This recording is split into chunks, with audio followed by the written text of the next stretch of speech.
Right. Hello, hello, hello. Hey, everybody. Welcome to the show. Welcome to Love Coach Sessions Live. I'm your man, KTJ, and this is Love Coach Sessions Live. And today we are talking about why men try to get their ex back. All right. This should be a good talk. And because this is something that happens regularly, it happens all the time. And, I'm speaking on it today. And for this lesson, you guys, for this conversation, this is actually for the man and for the woman who might be in his life who deals with this situation. Maybe you are the ex that he keeps trying to get back. So we're going to cover all of that in this show here today. Maybe you're the ex that he left and he's trying to get back. And this is to the men, why you keep trying to get back. All right. So we're going to talk about all of that today. Welcome to the show. If this is your first time coming to the show, hit that subscribe button, then hit the bell so you don't miss anything in the future. If you're checking this out tonight, look, we got the chat room open. Come on, pop in, say hello. Let me know that you're here. And if you watch this on the replay, type down below your comment. Let me know that you came through and share your thought. Just leave me a line or something. Let me know that you came through and you checked out the show. You guys, I'm Kelvin Troy Johnson. I'm a dating and relationship coach. I help high value, high quality women to find high value, high quality men for dating, relationships, and love. And today we're getting into this topic, why men try to get their exes back. This happens all the time.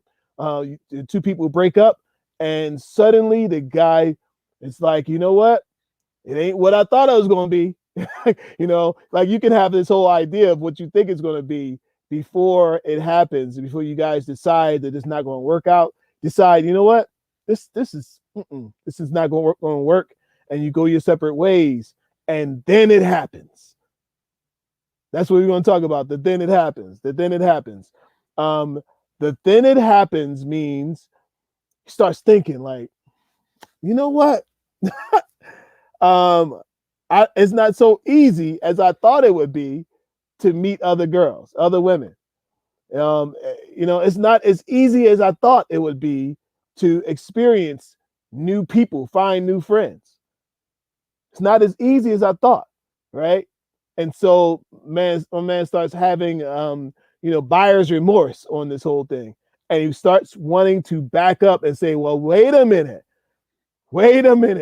Maybe we can work it out. Hey, Steph, thank you so much for coming through. Maybe we can work it out, right? And so there's a couple reasons that this happens, and we're going to talk about it. And look, I want you guys to drop your reasons down below why you think men try to get their exes back. What's that all about?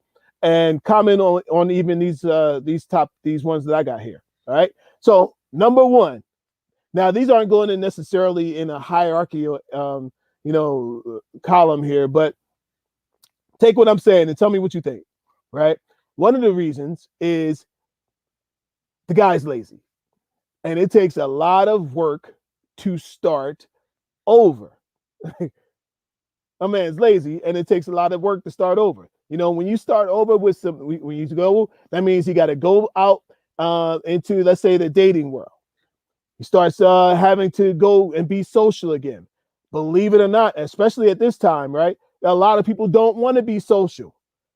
Right? They want to stay in the house. A lot of men, a lot of women, a lot of people don't want to go anywhere. They want to stay in the house. That's why, online apps and dating apps are exploding. The more people want to stay in the house, the more they will explode. Right? And so, it takes work. And if he's lazy, he doesn't want to. He likes things to be as they are. Somebody asked one time the question, why is it that the statistics say that 70% of divorces are filed by women? And the answer is because men are lazy. Men like things to be, no matter, even if they don't necessarily like the conditions, men like things to be where he knows things will be.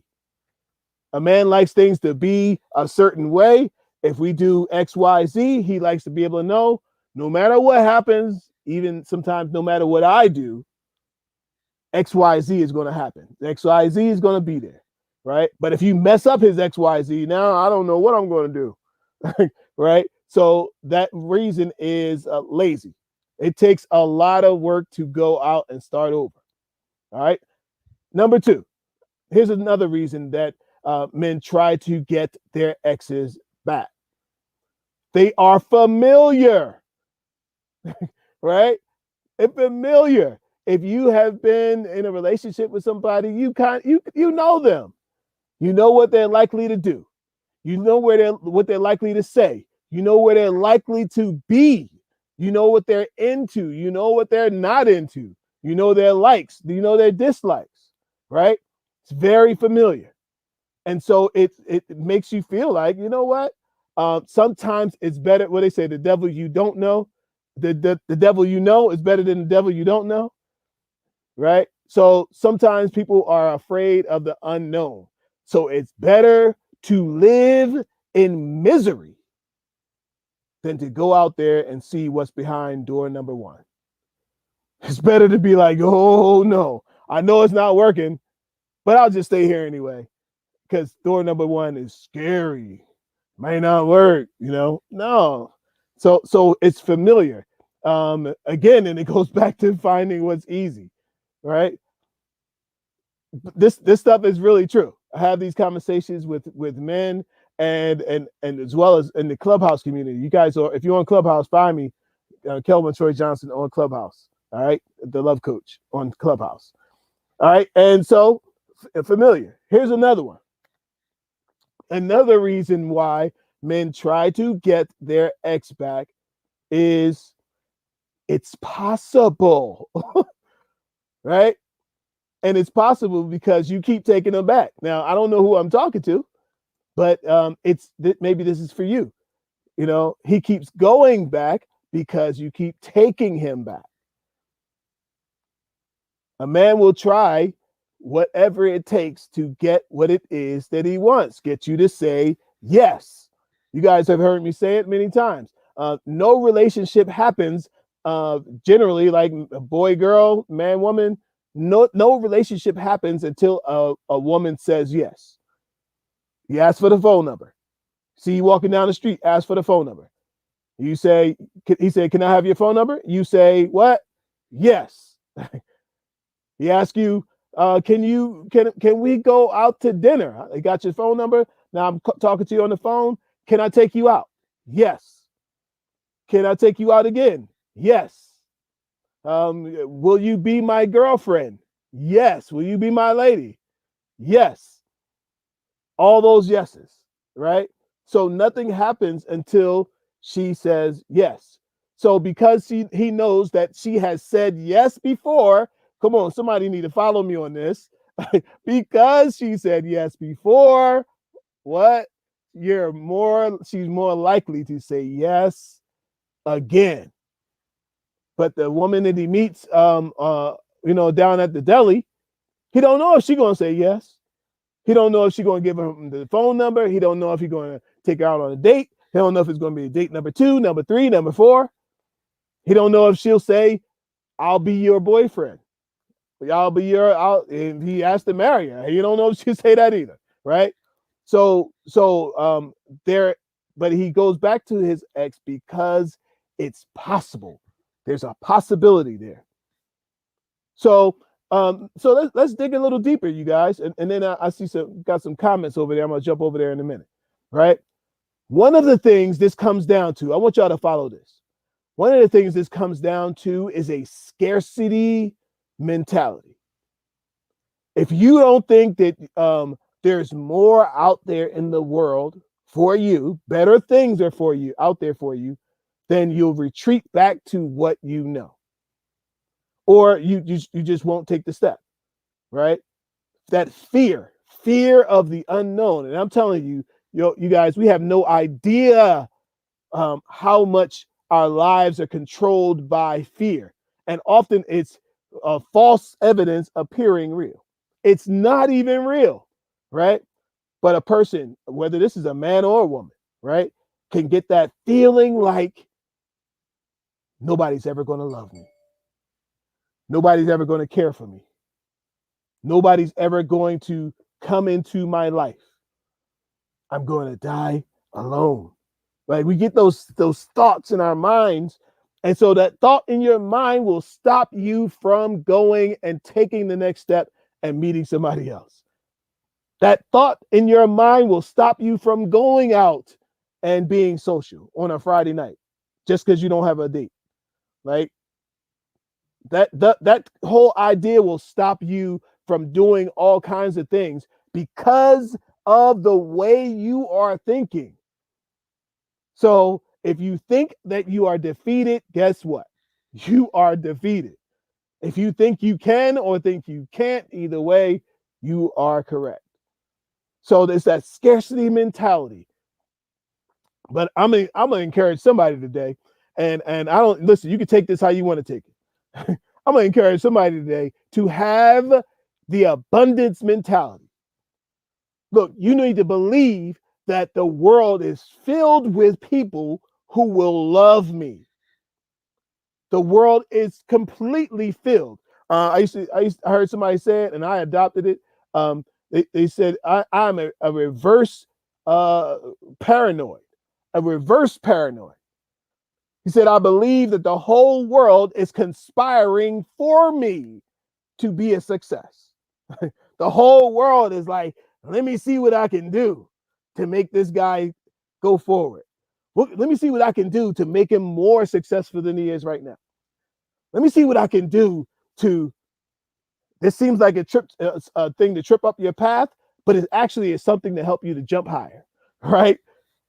My man said the whole world, everywhere I go, from the time I wake up in the morning to the time I go to bed, the whole world is conspiring to make me a success. That is the abundance mentality, and I think that we need more people to have that abundance mentality. All right. So that scarcity mentality is one thing that makes a person flee and cling to the thing that is familiar. Another thing that makes people cling to what's familiar is just beyond fear, complacency, and just thought that what's the use? What's the point? And I'm telling you, listen to me. I'm telling you, you take that same mentality into dealing with people who could be potential mates. If you come into a thing like, nobody really ever loved me. Why should anybody love? I mean, it's just me. Oh, I'm no big deal. And trust me, if you believe you're a big deal or you don't believe you're a big deal, guess what? Either way, you are right. You are correct. So I believe that how you go into this life, not even look. This isn't. I don't know if you guys have figured this out yet, but this isn't even about dating, right? This is about life and how you show up to life. And if you show up to life with a don't care, not important attitude, people will treat you like you are unimportant and that you don't matter. And then you'll say, you know what? People always treat me like I don't matter. I wonder why. Because you treat yourself like you don't matter. All right. Let me jump over to the comment. My girl Stephanie, she said, I don't believe in backtracking. There was a reason why we broke up, and it's probably still there. You know what? That is absolute truth. That is absolute truth. Somebody said the reason they call it breakup for a reason, because something is broken. Now, here's a question for you. Just because it's broken or it was broken, does that mean it will be broken forever? Does that mean it's going to be broken forever? I don't think it does necessarily. I think sometimes people have to go through phases in their life. They got to get certain things out of their system. Some people have to mature, right? They have to get to the place that they feel okay with themselves. They're calm and they can move. Some people weren't ready at the time when they were maybe with you, but maybe they're ready in the future. So Stephanie, you got to be careful on that, not backtracking, because yes, it might be broken now, but if the person went, let's say the person went to therapy, the person starts thinking that like going down the track of healing, right? They could become a good mate again. So don't throw them all away. Stephanie said, all right, let's see. She said, no, it doesn't mean you'll be broken forever, but each person will know at the other did some work to change. It is possible for people to change. Yes. Yes, understood. Yes, and it is possible for people to change, but people have to do the work necessary to change, right?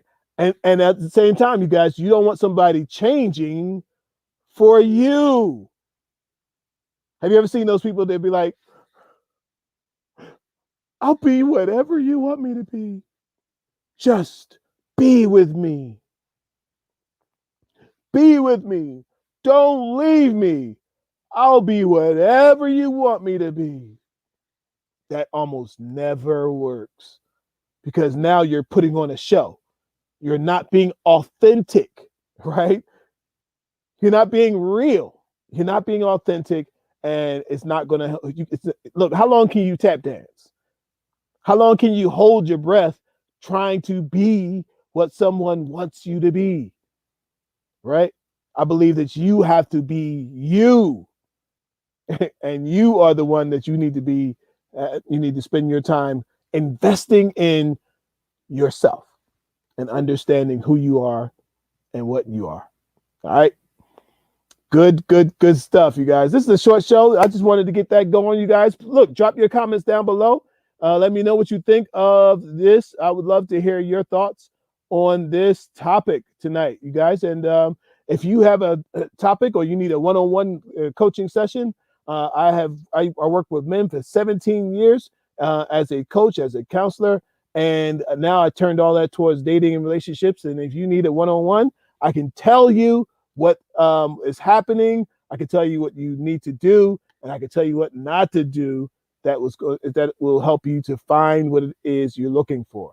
I want all my clients to find high value, high quality people, not just any old body who comes down the pipe. All right. As well, you guys, I got a mini course going on. We are on this Thursday. Look, this Thursday I'm doing a live class. I'm doing a live class, Finding the One Live. Finding the One Live this Thursday. It is a ticketed event. I will drop maybe I'll drop it in the comments here, so you can get your ticket to the event, Finding the One, and it's going to be live.